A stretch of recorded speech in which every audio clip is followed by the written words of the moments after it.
मैं शारदा विष्णु पुराण के 5वें अंश का 25वां అధ్యాయం ఆరంభ कर నేను శారదనండి విష్ణు పురాణంలో 5వ అంశంలో ఉన్న 25వ అధ్యాయం చదువుతున్నాను.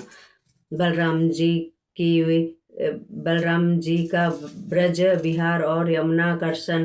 श्री प्रसर जी बोले, अपने कार्य में पृथ्वी को कंपायमान करने वाले धरणीधर शेषावतार मानव रूप में गोपों के साथ वन विचरते समय वरुण वारुणी से कहा कि तुम सर्वदा बलराम जी को प्रिय हो, अतः उनकी प्रसन्नता के लिए जाओ।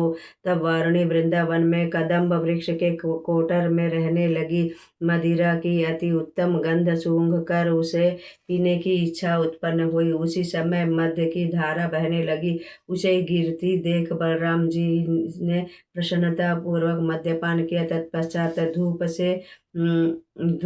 से विह्वल होकर कहा, यमुने आ, मैं स्नान करना चाहता हूँ, किंतु यमुना वहां न आई। तब वे मदोन्मत्त होकर अपने हल की नोक से खींचते हुए कहा कि अरे पापिन, तू मेरे कहने पर नहीं आती। यदि तुझ में शक्ति हो तो अब अन्यत्र जा। बलराम जी के खींचने पर यमुना ने मार्ग छोड़ दिया और जिस वन में बलराम जी खड़े थे उसमें बहने लगी। तत्पश्चात वह भयवश कहने लगी, हे मुसलायुध, आप प्रसन्न होइए और मुझे छोड़ दीजिए। उसके वचनों को सुनकर हलधर जी कहने लगे, अरे नंदी, न तू मेरी अवज्ञा करती है, मैं तेरे हजारों टुकड़े कर दूंगा।